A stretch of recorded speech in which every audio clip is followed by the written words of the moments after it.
Right now, though, a Buffalo man who was wrongly convicted almost 20 years ago is now free. Good evening, I'm Kelly Dudzik. Cory Epps, fighting for his innocence since he was convicted of a murder that took place in Buffalo 20 years ago, has been released from prison.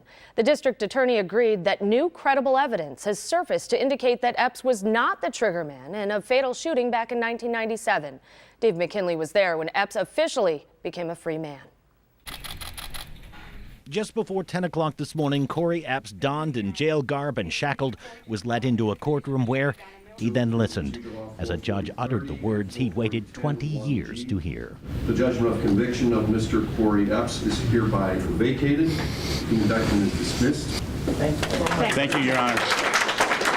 Among those cheering in the background were Epps' wife and his sister, who were all smiles outside the courtroom. We're overwhelmed. It's been a long time coming. Surreal. We're very excited. Yep. You know, we've been waiting for this day forever. Justice has been served.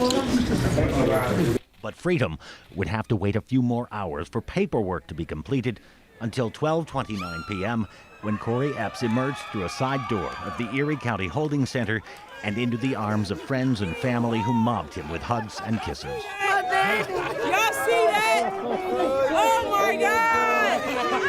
Oh my God! Here you go. Eventually, they moved to the sunlight and the fresh air of freedom, blowing in the slight breeze along Delaware Avenue. I feel vindicated. Yes, I do. I feel vindicated, man.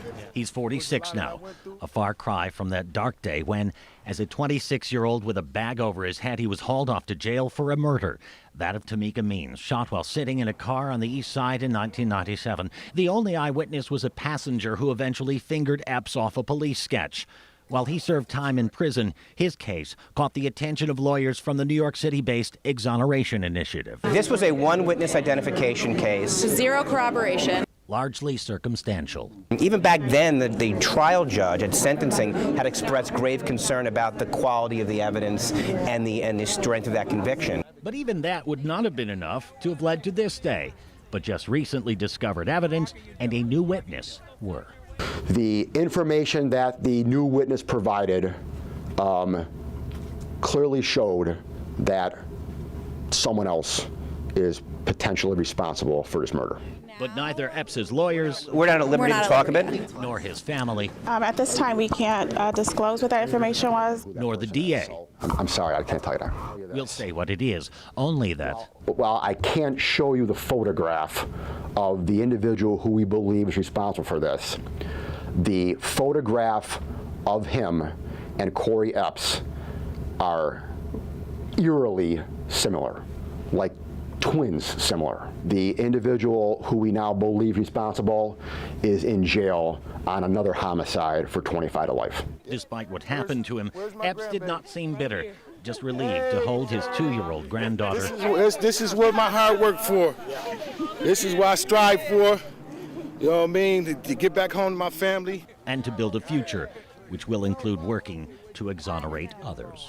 I'm focused on helping other people, man, that's in my same situation. You know, and that's one of the fights that I'm going to fight. Oh, I'm about to go back to With the suspect he's now eyeing already serving time for murder, the DA says he will take his time before he even attempts to file charges in order to build the strongest case that he can. Meanwhile, Epps declined to say if he'll file a civil suit seeking damages for wrongful conviction and the 20 years of his life lost. For now, he says he just wants to enjoy his family and his freedom. Dave McKinley, Channel 2 News.